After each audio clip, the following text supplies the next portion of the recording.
Okay, so I think we can start right now. So welcome on my presentation here on the Game Industry Conference. It's a talk about creative thinking and that we should trust in iteration. So about me, I'm Radosław Klasa. I'm a technical game designer at Sperasoft in industry since 2017. And I work for Kublo, Mousetrap Games, and Knights of Unity. Currently, I'm at Sperasoft. So about Sperasoft, we are the company that is outsourcing a lot of AAA projects. So we have a place down there, so you can go there if you want to talk to us. And agenda of the presentation. So it will be like two parts. The first part will be about the theoretical stuff, what we know about the creativity, how it works, and then we will move on to some tips and tricks, how to think creative, what to do with some blocks, and stuff like this. Okay, so what is creativity? I found a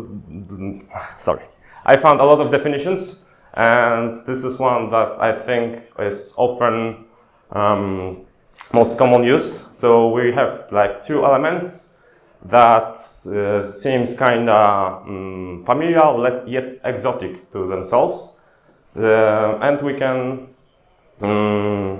think about them on two aspects, like the mechanical one, for example, time move when you move the time slows, like it was in Super Hot, or we can think about it with feelings, promises, and hopes, desires. So that's the idea of the shovel knight, that we normally the knight have a shovel, and this time we are using, normally the knight have a sword, but as a twist we are getting the shovel. Like nobody imagined a knight using a shovel, so we have the idea and wow, it's creative. That's all that we can just pop anything, any idea, and it will work. So it's not so easy. We have to dig in, figure out what it makes like this is creative. What's the tricky part? Like there has to be something about it that have some connection. It's not just random two words, and that's it. We need to figure out the connection. Like, okay, we have the shovel, we have the knight. Like, knight can work with the shovel. And no, we are using the shovel to fighting, so it's not so common using weapon. And here we have the twist, so the connection, the exotic yet familiar part. And how the creativity works, I recommend you a great book. It's called Harebrained Tortoise Mind by Guy Clarkson. And he presents the idea of the harebrain and the tortoise mind. I will tell you in a nutshell what is it. So take the pictures if you want.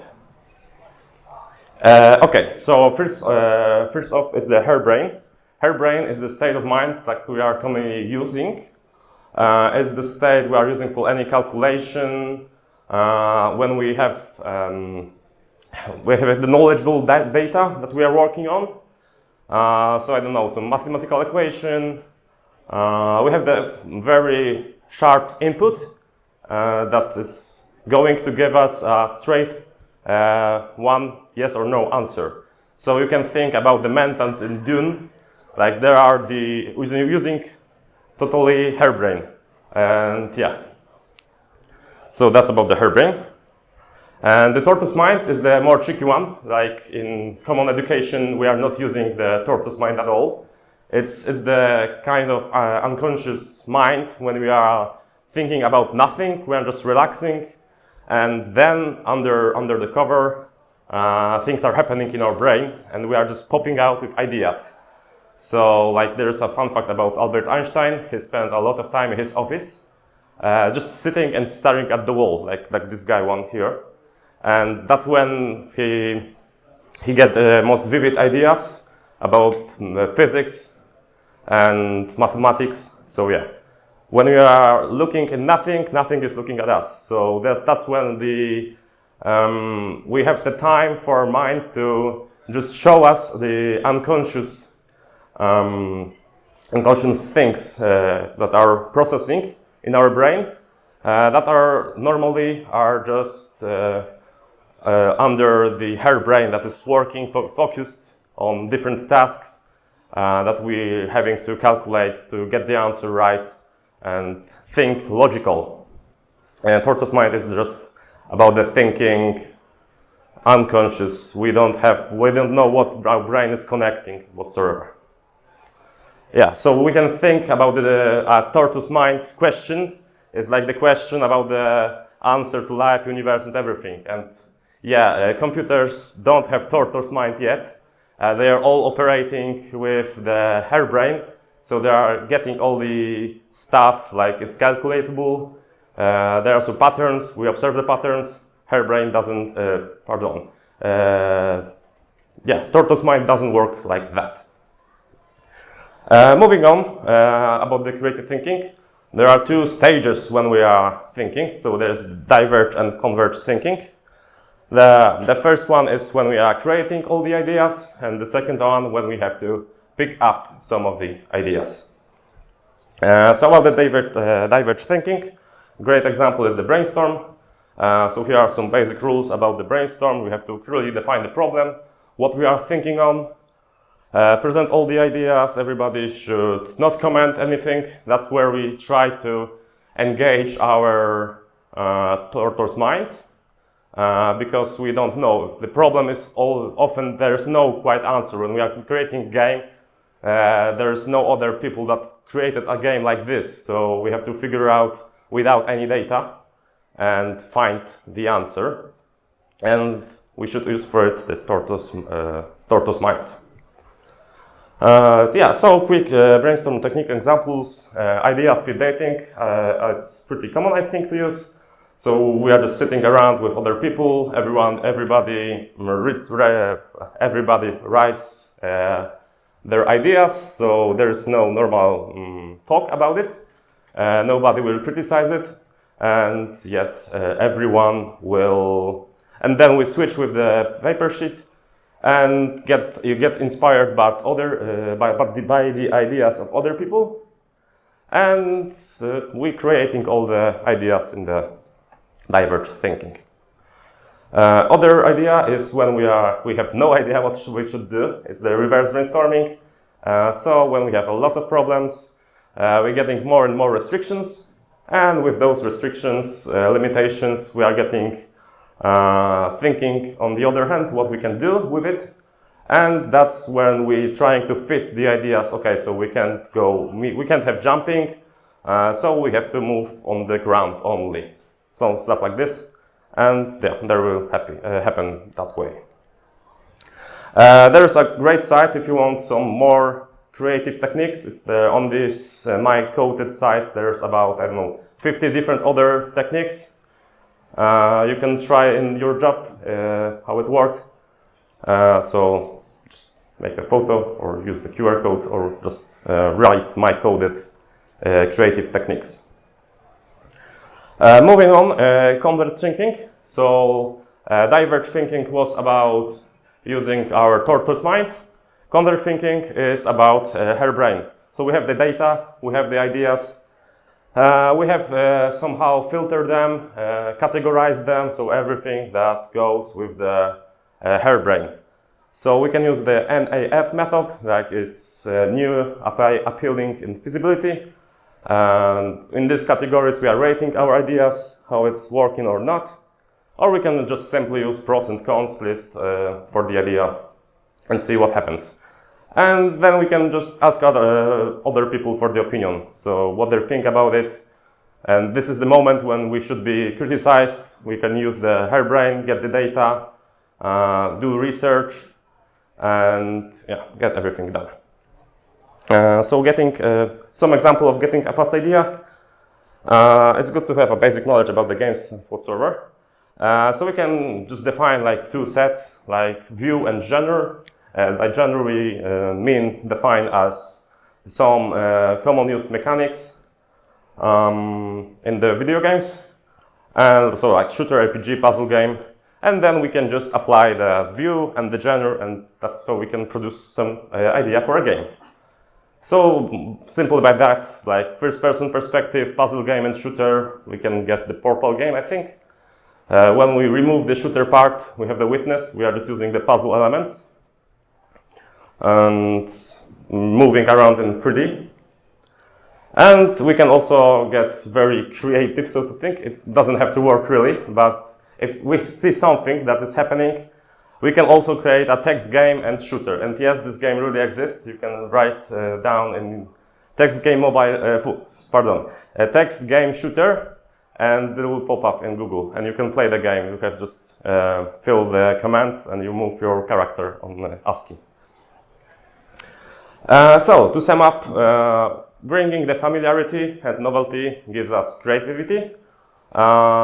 There are two stages of our mind, like the harebrained tortoise mind. Harebrained goes for calculating stuff, getting sharp answers. Tortoise mind is for like lazy thinking about nothing, but then we are just engaging our unconsciousness. And it applies to the diverge and converge thinking. So how can we approach the creativity? And here I will use John Cleese's creativity, a short and cheerful guide. Fun fact about John Cleese is that he was one of the co-creators of Flying Monty Python Circus. And he also starred in Harry Potter movie as Headless Jack, I think. So yeah, going to the tips. We have to design about something we know. So there's a lot of common mistake used by juniors. So we want to create a MMORPG system because we played a lot of MMORPGs.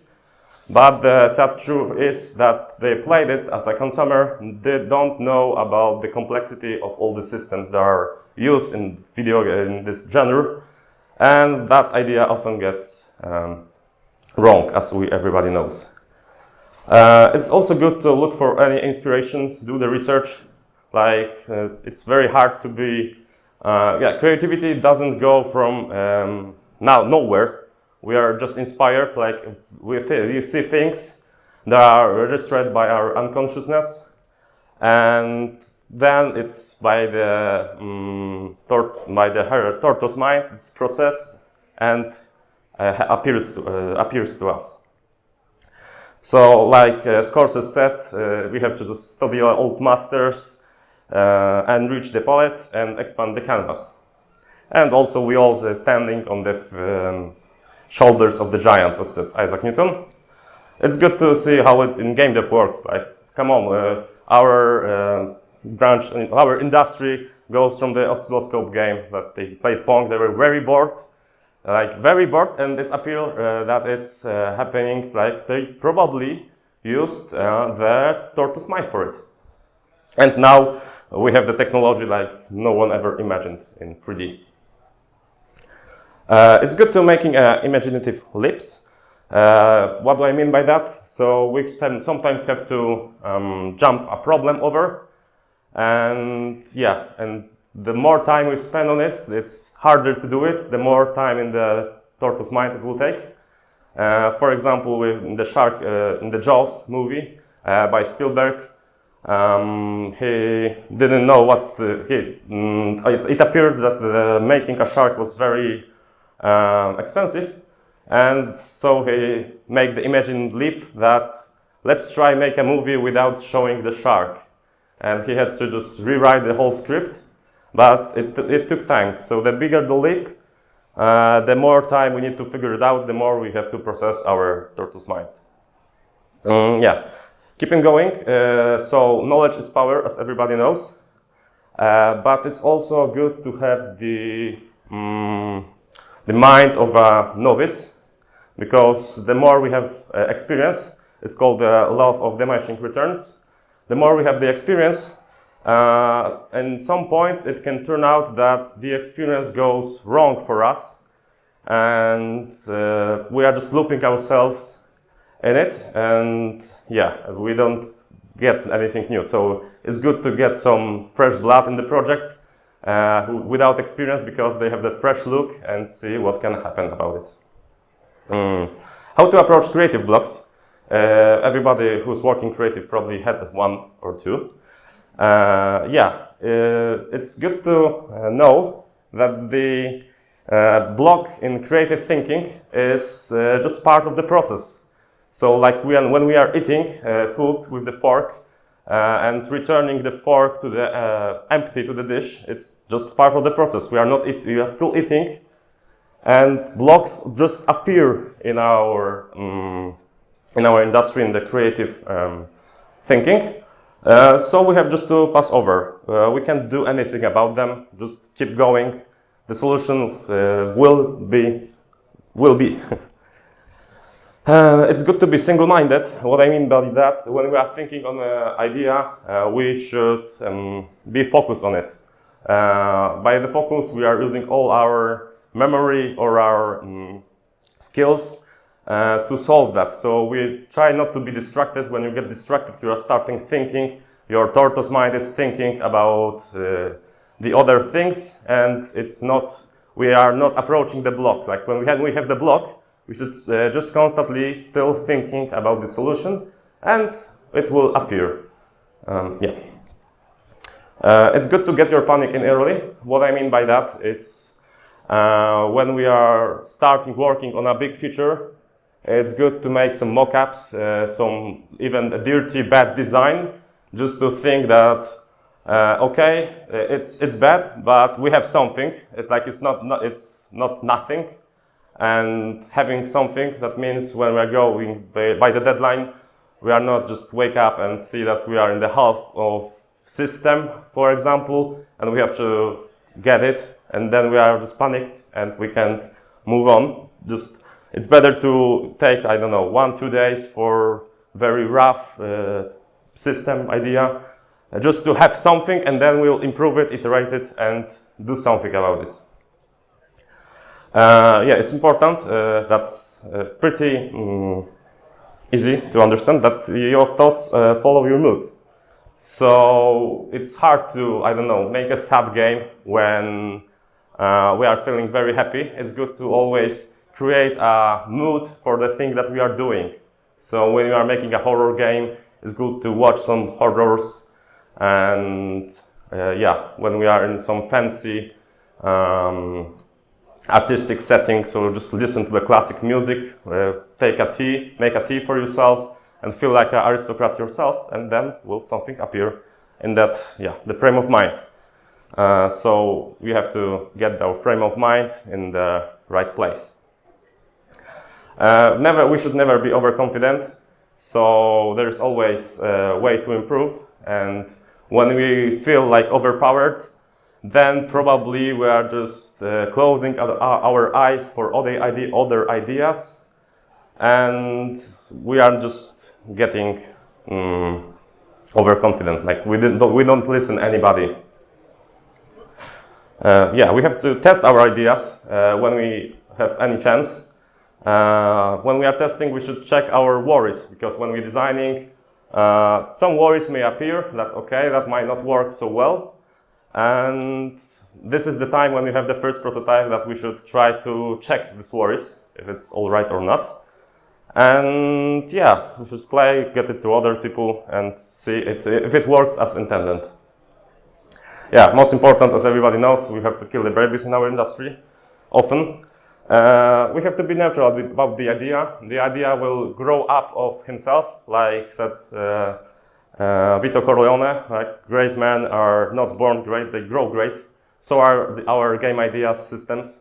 When the idea, we like it very, but it starts not fitting in the game because of the different pivots, then we should just throw it out and not use it anymore.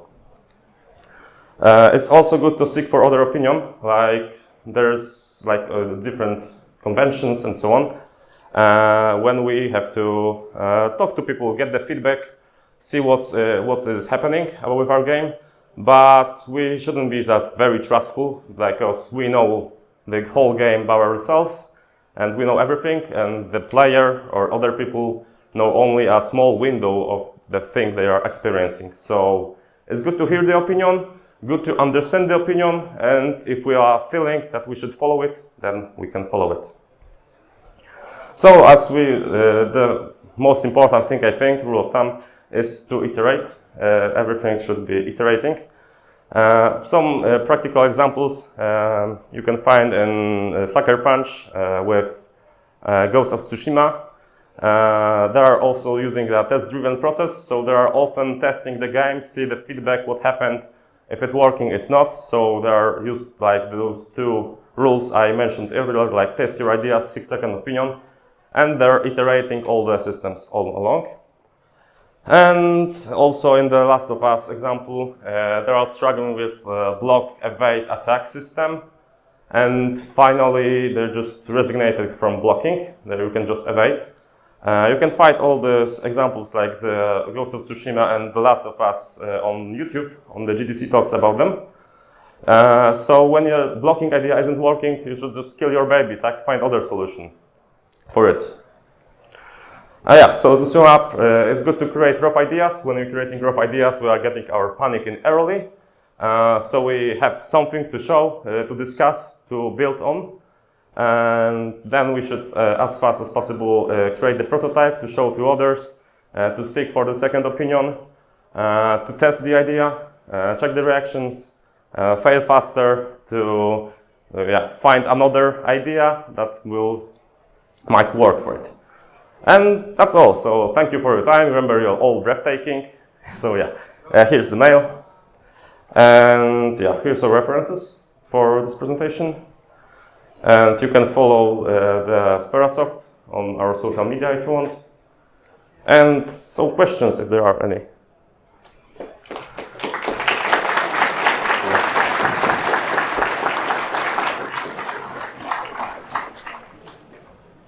Yeah, hello. Could you just jump back to the reference just for a moment? Sure.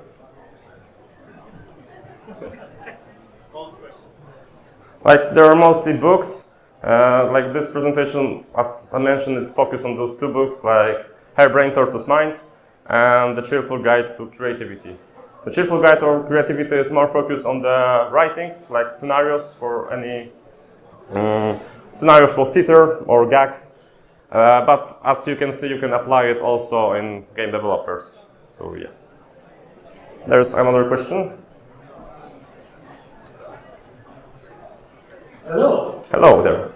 So, on the slide where you mentioned different brainstorming ideas, Which slide? I can just go there. the one about brainstorming. Brainstorm. Okay, brainstorm ideas. Sure. One of the methods mentions exchanging notes with different team members that can be done even alone.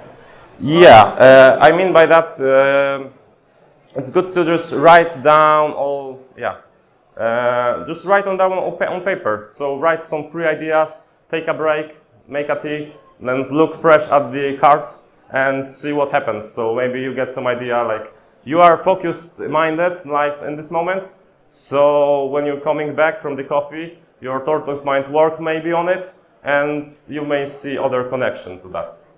Okay, so this method, when you're working alone, is basically reset yourself. Yeah, it's just popping out the idea. Yes.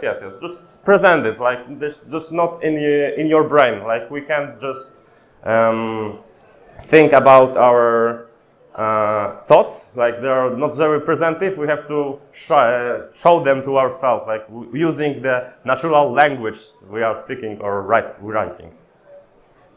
Okay, got it. Thanks. Thank you.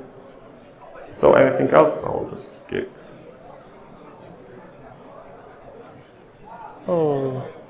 Okay. So if there are no any more ideas, so thank you very much.